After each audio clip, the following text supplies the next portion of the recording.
Hey, welcome back, everyone. Some interesting stuff to go into. Basically, there is already pretty wide scale unemployment in the United States, but it's not really like people are losing their jobs or being forced into this. Rather, you have a lot of people who are basically giving up on work. And because of the social welfare system, you can make more money not working than you would by working. In some states, you get more money off social welfare and benefits than you would if you worked a full-time job, or even in some places like two full-time jobs. You can make like 100K in some states. I'm not even joking. Uh, the problem with this, though, is it's a bit of a cloven pivot strategy where more weight increases on the system. Eventually, the system can't take it anymore, and very quickly it will collapse. And very rapidly, the United States is heading in that direction. I want to talk about where things are heading, what this means for us, and also I think signs of the, let's say, manufactured crises heading in several directions. This includes also the manufactured migrant crisis, which is going to be getting much, much worse. And also, I believe why they're doing it is because people are not taking up the fundamental jobs that keep society running. We are on the verge of many crises right now, just to put it very simply. At the same time, there's an initiative right now to criminalize free speech. And, we've been talking a lot about Twitter and so on, but I want to get more into the regulation side of where things are at. Remember that when we talk about censorship on Twitter, we think of it typically as like basically like a private business abusing people's basic freedoms of speech. But behind it is government pressure. Yes, we talk about the FBI and so on, but what's talked about much less are the different committees, legislative committees, that call in the heads of these companies and encourage them to censor, let alone the people who, in their own speeches and so on, legislators, who give their speeches and begin making it appear that speech is already criminalized. This is one of those things that you find with, I think, corrupt modern politics, frankly, where even if something does not exist even if something is not a certain way, they will begin saying it is that way. And over time, as people are increasingly exposed to that idea, people will then believe that it is that way, even if it is not. This is one of the ways that we lose our basic freedoms. I would point to even the narrative on America being a democracy rather than a constitutional republic as being a very clear example of this. It's not a policy change calling America a democracy, right? To the republic for which it stands. We're a republic. We have a republican form of government. We're a republic. But people, of course, call it a democracy. And using these types of strategies, you'll find that basically you can alter a society over time by merely convincing people that it is something that it is not. You can do the same thing with laws. It's going to be an interesting show today. We'll get into a few of these points. And folks, that said, thank you so much for being here. Real quick, those of you on YouTube, Rumble, Twitter, Facebook, we will jump over exclusively to Epic TV after about 25 minutes, so be sure to join us there. Let's jump into it. All right, folks. Americans are giving up on work. And let me show you what's happening with that. First off, here we have money-wise. It says this: the most chilling metric of all. And it points to Mike Rowe, who does the show Dirty Jobs, warns that 7 million American men are done looking for work and have, quote, punched out. Here's why that's a serious problem. There's different estimates on the actual numbers with unemployment. Some people would argue, including myself, that the numbers are probably much higher than this. The reason being is that you're not considered unemployed when we talk about unemployment. You're not considered unemployed after a certain amount of time. Like basically, if you're not looking for work after like 2 or 3 years, you're not included in the stats anymore. And also, if you go on social welfare programs or whatever else, you're kind of off the stats as well. So there are, I would say, 7 million probably new American men who have given up, essentially. And let's talk about why that is and what this means for us. It says this: men have been steadily clocking out of the American workforce since pre-pandemic time. So again, this is, 2-3 years roughly, right? Like I said, only within that time frame do they actually make it a metric. beyond that, they're not even counting them. Even now, despite there being millions of job openings and an uncertain economic climate, while the U.S. labor market remains incredibly tight, with the economy adding another 263,000 jobs in November. Maybe those were jobs that, like, they fired people from because they wouldn't get the vaccine or whatever, or they closed for the pandemic and they're reopening and calling them new jobs. You saw Biden making speeches like that, but beside the point. They say that around 7 million prime age men between the ages of 25 and 54 are reportedly sitting it out. Further, it states the Minneapolis Federal Reserve Bank also found that 25% of prime age Americans are not currently working, folks. So that's the real metric. You get that?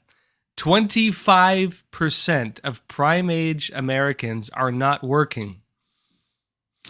A quarter of the country who would be, again, ages 25 to 54, basically after people are typically done with college and before they retire, i.e. the workforce, 25% are not working. Given some of those might be like housewives and so on, so you can't take the whole number as just that. But it does represent, I think, a concerning trend for society, which is people are basically throwing their hands up and giving up. It says, and while some say they're looking for jobs but can't find any, others are actively choosing not to join the job hunt. The report points to reasons like caregiving for an elderly parent or child, again, housewives or people caring for a parent. I think that shouldn't be included in unemployment numbers personally. Health-related concerns, retiring early, going to school, or joining the military. Again, we'll see. I would not consider joining the military being unemployed either. I don't know why they're including that on there, but aside the point again. It says the U.S. Chamber of Commerce surveyed Americans who lost their jobs during the pandemic, and about a quarter said federal aid incentivized them to not actively look for work, while about half are not willing to take jobs that don't offer the option of remote work. Over a third of younger respondents said they were focused on learning new skills and prioritizing their personal growth before re-entering the labor market. I'll go over one more point on this, and we'll go a bit deeper. Business Insider says this: nobody works, nobody gives a dang anymore because of socialism. And that's Home Depot's 93-year-old co-founder saying this. It says a co-founder of Home Depot said people now lacked the motivation to work because of what he called socialism. And he said, I'm worried about capitalism. That's Marcus telling the Financial Times. He says, capitalism is the basis of Home Depot, and millions of people have earned their success and had success. I'm talking manufacturers, vendors, distributors, and people that work for us who have been able to enrich themselves by the journey of Home Depot. That's the success. That's why capitalism works. Now, this gets into, I think, the nature of work itself and the nature of what we consider to be meaningful work. A lot of people, I think my generation, I'm technically a millennial, they typically want work that's meaningful, work that fits their kind of worldviews, work that they believe has an impact. But what's forgotten, I think, is the idea that, work sometimes can be unpleasant. And it's those unpleasant jobs that are the backbone of a functioning society. Work is also your responsibility to society to some extent. And when people stop taking on the uncomfortable jobs or the jobs that people just don't want, typically society is not going to be able to function the way it's meant to. It's when this happens that you either have to import a new workforce or risk basically a type of social collapse.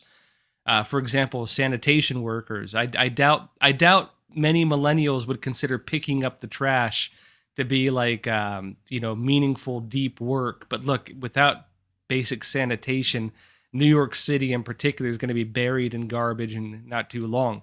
It's basic things like this that keep societies running. And if people are unwilling to take up jobs that they don't believe has some kind of social impact or greater good in terms of what they view to be greater good rather than a service to society, that is when society begins to fall to pieces. I think we're rapidly heading in that direction. The other incentive, of course, is just making good money. But the problem with this, with making good money, is that socialism is destroying that.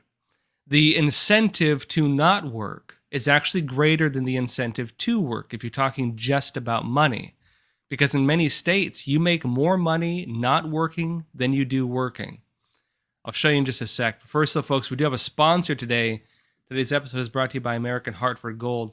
Now, as we've been talking about, inflation is going to continue and likely get worse. Even Fed Chair Powell is warning us to brace ourselves. Well, there's a way to hedge against inflation. American Hartford Gold makes it simple and easy to diversify your savings and retirement accounts with physical gold and silver. With one short phone call, they can have physical gold or silver delivered right to your door or into your IRA or 401k. American Hartford Gold is one of the highest rated firms in the country with an A-plus rating from the BBB and thousands of satisfied clients. If you call them right now, they'll give you up to $2,500 of free silver and a free safe on your first qualifying orders. So don't wait, call them now. That's 877-260-2764. Again, 877-260-2764, or text Joshua to 65532. Again, it's 877-260-2764, or text Joshua to 65532. And big thanks out to American Hartford Gold for sponsoring today's episode. Now, let's talk about the incentive to not work. And folks, those of you who just plain old don't feel like working, I get it. Aside from again, we're talking about financial incentives. There's two reasons.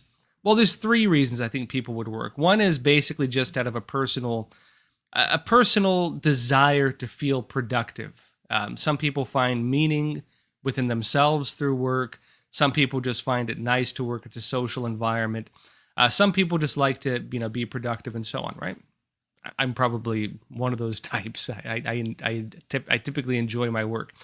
You have those types. You also have types who do work because they believe it's having a social impact, because they believe their job is needed for society. It is your duty. I think you find this a lot more with police or emergency workers or military. A lot of them feel a real deep sense of duty. You also have kind of woke organizations with that same basic mentality. They tend to view it as like a role they're playing that is serving a greater good. You have a lot of people like that too. And a lot of people, especially younger generations, they only want jobs that have that sense of greater good, meaning that the real needed jobs, a lot of the blue collar jobs and the dirty jobs, with the micro reference, they're getting ignored basically. The problem is those dirty jobs, the ones that don't have any kind of like social justice meaning, are typically the ones that keep society functioning. And when those are not done, society is not going to last. The basic pillars of society begin to be torn down. You can incentivize people to take them up by paying them more money, or by, frankly, just importing a new workforce of, migrants or illegal aliens, which I believe is what the government is actually doing right now. I've come to believe this is actually why they're doing it. But aside, well, maybe one of the reasons. And aside from that, the incentive is just money. The problem with the money incentive, which I would say is the greatest incentive to work, the reason most people work. The problem with that, one, you get taxed so heavy because you're propping up everybody else that they take basically at least half of your income between federal taxes, state taxes, not to mention taxes every time you pay for something. And taxes every time you try to move your money around. If you were to factor in taxes you pay on payments, taxes you pay on pretty much everything you do, you're not making out with much in the end. And if you're not making out with much in the end, and you're working a full-time job or even two full-time jobs, in the case of a lot of people these days, is it better to not get taxed, to make just as much money, if not more money, and not have to work in the first place? A lot of people are choosing the second option there. And let's go over some of the taxes. Not only the existing taxes, but the new taxes. And we were talking about taxes. I mean, frankly, folks, I can think of very few things that my tax dollars are being used for that I actually want for society. I think the majority of our taxes are being used for completely unnecessary or even harmful things. And so I get why people would not want to frankly, work 2 full-time jobs, barely make it by, and then pay taxes for things that they don't support in the first place. Like the government passing this $1.7 trillion omnibus spending bill and then like giving themselves pay raises in it. I find that deeply disturbing. Let alone like bankrolling half the countries in the world, propping up their own socialist systems. America bankrolls many countries. A lot of countries are being propped up mainly on the backs of the American taxpayer. Let's talk about the new taxes, because aside from what we've already been paying, there's new taxes. Let's go over some of this. This is ATR. It says list of Biden's tax hikes hitting Americans starting on January 1st. This has already begun. Among your new taxes, $6.5 billion natural gas tax, which will increase household energy bills. Think your household energy bills are high now? Just wait until 3 major energy taxes in the Inflation Reduction Act hit your wallet. You haven't felt this yet, folks. The first is a regressive tax on American oil and gas development. The tax will drive up the cost of household energy bills. The Congressional Budget Office estimates the natural gas tax will increase taxes by $6.5 billion. $12 billion crude oil tax, which will increase household costs. Democrats are imposing a 16.4 cents per barrel tax on crude oil and imported petroleum products that will be passed on to consumers in the form of higher gas prices. Again, if you want to factor in taxes, don't think of taxes as just, the 50% you pay to the government between federal and local. Think of taxes as taxes on your gas, additional taxes on your energy, inflation, the great hidden tax, new taxes on food, taxes on products you buy. When you talk about all the different things you are taxed on, including basic services you pay for, which government imposes additional taxes on, you're getting taxed left, right, and center on just about everything. And they're increasing those taxes on just about everything. Even more than that, the $1.2 billion coal tax. These are all new taxes, by the way, which will increase household energy bills. The tax hike more than doubles the current excise taxes on coal production. Under the Democrat proposal, the tax rate on coal from subsurface mining would increase from 50 cents per ton to $1.10 per ton, more than double, while the tax rate on coal from surface mining would increase from 25 cents per ton to 55 cents per ton. They're doubling the taxes on coal. There's also the $74 billion stock tax, which will hit your nest egg. Those of you who have 401ks, those of you who are invested and hoping to have your savings on the side for retirement, they're taxing that too. It says 401ks, IRAs, and pension plans. When Americans choose to sell shares of stocks back to a company, Democrats will impose a new federal excise tax, which will reduce the value of household nest eggs, your retirement accounts. Raising taxes and restricting stock buybacks harms the retirement savings of any individual with a 401k, IRA, or pension plan. So if you've been, storing money away, hoping that all your hard work is going to pay off and one day you retire, they're taking that too. There's also the $255 billion corporate income tax hike, which will be passed on to households as well, meaning everything you buy. It says Democrats imposed a 15% corporate alternative minimum tax on the financial statement income of American businesses reporting $1 billion in profits over the past 3 years. These American companies employ millions of Americans, and not to mention that corporate taxes get passed on to consumers, meaning everything you buy is going to start costing more. Factor in increased prices of food, and folks, it means everything you buy. The energy to heat your home, the electricity to run your smartphones and computers, the gas you put in your car, the food you put on your table, the clothes you buy, the products you purchase, your rent, your retirement, your income, everything is being taxed. Everything.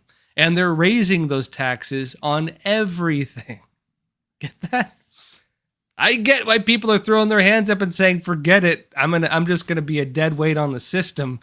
You can all support me, and I'm just gonna hang back and watch YouTube all day." Like I mean, nothing against watching YouTube all day. I'm glad you folks are here. Thank you very much. Don't get me wrong. But there's more to this, and let's talk about it. The other big thing, folks, is just plain old. I'd say the basic fact that you make more money on welfare than you do working. Let's just be real with ourselves. I mean, I can tell you personally, like, I get it. I mean, I would love to. I mean, I enjoy what I'm doing. I enjoy my work. If for example, I could not make a living like this, I could understand someone just saying, "Hey, I'm just going to become unemployed and I'm going to make YouTube videos and so on." And maybe they don't want to pay me for it, but it's my passion. It's what I enjoy doing. I get it, right? But Hot Air is saying this, folks. You can make more money by far, like way more money, not working at all. And in some states, you can get by really comfortably, not working. And again, I get it. I totally get it. But it says this, in many states, welfare and benefits pay more than median income. It's not even like your low income, right? If you're not working, you make more than like the median income. You're not even low income. The low income workers are ironically people probably working one job. The low income workers are the ones who ironically probably don't even need to be working in the first place because you make money not working at all. You make more money than probably me, not working at all. It says this, one reason may be found in the lucrative benefits, because they're talking about unemployment, from the lucrative benefits from a combination of extended unemployment payments and Obamacare subsidies that dole out enough cash for many people to get by while simply staying at home. It says further in, the amount of money a family requires to get by varies wildly state by state. But an annual income of $80,000 will allow a family of 4 to make ends meet in many areas. As noted above, 14 states are doling out that much. In 3 states, Washington, Massachusetts, and New Jersey, those benefits add up to more than $100,000 per year. You can make $100K working, not working at all in New Jersey or Washington or Massachusetts. It says, now look at the median household income in those states. In Washington, it's $82,000 median income. That's if you're like middle class, you're like doing well. $82,000. You make less than somebody on welfare. In both New Jersey and Massachusetts, the median income is $89,000. You make more money on welfare. In more rural states like Arkansas, the combined benefits may be only $80,000. So you make about $80,000 in Arkansas not working at all if you're unemployed on welfare. $80,000, but the median household income in Arkansas is $52,000. You're making like way more than the median income. You're like upper class in Arkansas if you're on welfare. You getting that, folks? You getting that? Now, anyone familiar with the Cloven-Piven strategy? It's a socialist strategy on how to collapse a society. Basically, it's this idea that you increase the dead weight on society. You basically, encourage the government to increase welfare, increase the benefits of not working, making it so you incentivize not working, and eventually drain the government of all of its funds and put more and more weight on the people who actually do work and do basically keep the society running. This is a strategy meant to collapse a country, to destroy a country. Now, aside from the basic idea of, just from the monetary standpoint of who's going to pay the taxes, who's going to basically, who's the sugar daddy, right? Who's the one making it so these people can make $100,000 a year? Who's the one paying for the welfare? That's one side of it. The other side of it is, the purpose of work in general, which is keeping society running. The bigger question is who's going to keep society running? Who's going to run the trash trucks? Who's going to do who's going to clean out the sewers when they get clogged? Who's going to do the jobs nobody wants to do because they don't have, quote unquote meaning, right? Who's going to do that? And if things break down, who's going to fix it? Well, the problem we have right now is those jobs are the ones that are fading. Those jobs are the ones that are dying. And I actually at this point believe that's why they're importing, quote unquote new workers. We're ironically entering like the late Roman period, where many of us would rather sit in our baths and talk philosophy than we would, take on the jobs that really make things work and frankly import a new slave class to do the hard work for us. That's the unfortunate direction society is now heading in. But there's also, aside from this, a real looming crisis. The system is breaking at its seams. The Cloven-Piven strategy is now working. We're now reaching the final synthesis of this stage. And things are about to break. Let's be real. Things are about to break. We are at a breaking point as a society. And the scary thing with this is it's not even just Cloward-Piven, right?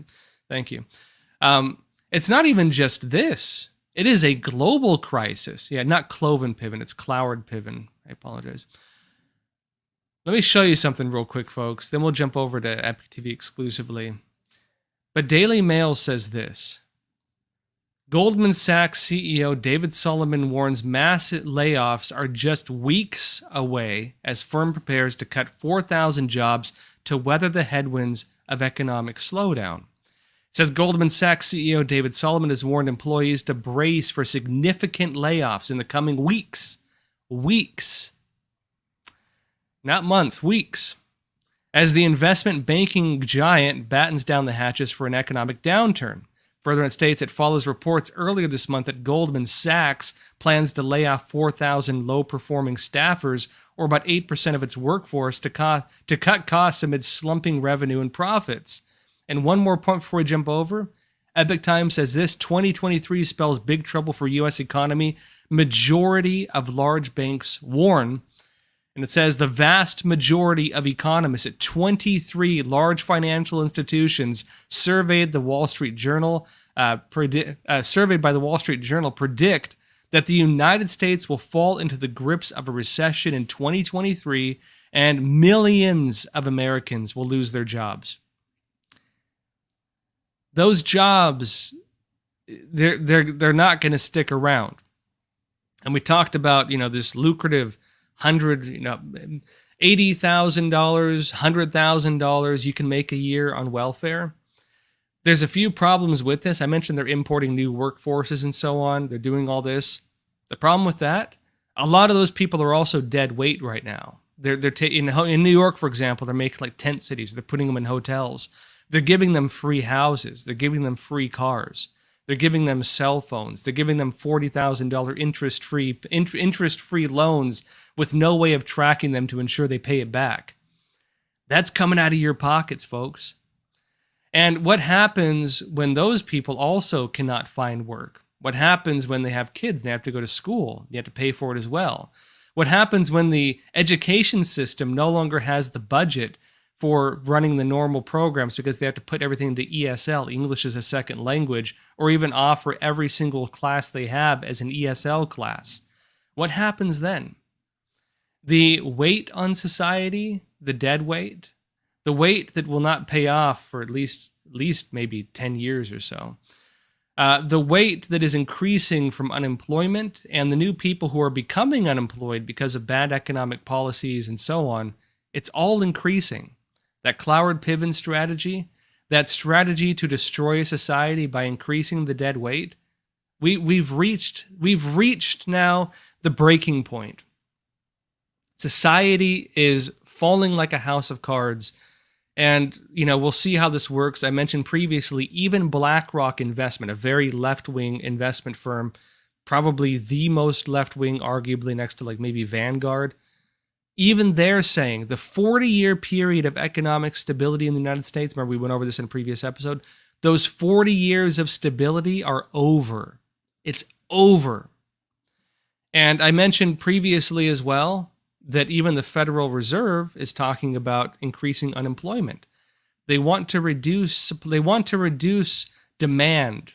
They want to make it so that people can no longer afford goods, thereby forcing, companies to drive down prices.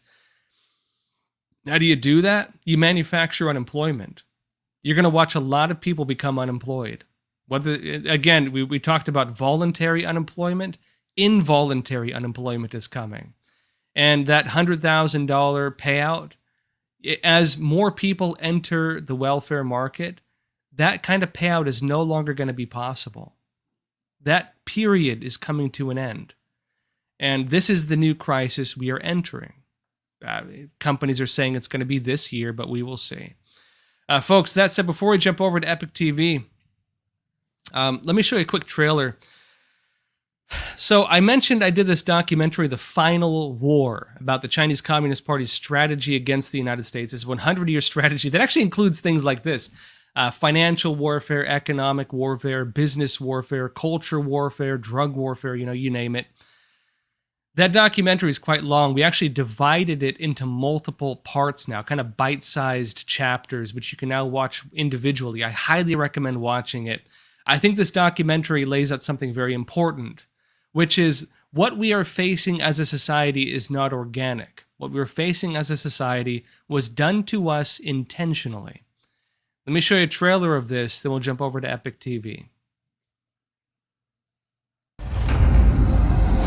The greatest threat facing the United States is the CCP. The Epoch Times investigation team had studied the CCP for years, but what we uncovered was yielding evidence beyond our imagination. With Chairman Mao, with the Prime Minister, our talks have been characterized by frankness. The Clinton administration said, "Oh, don't worry about it. This will be a poison pill for China." China's strategic goal is to make sure that the U.S. has 4 enemies, and one of them must be a terrorist group. We are giving of our life's blood so that the Chinese Communist Party can survive and thrive.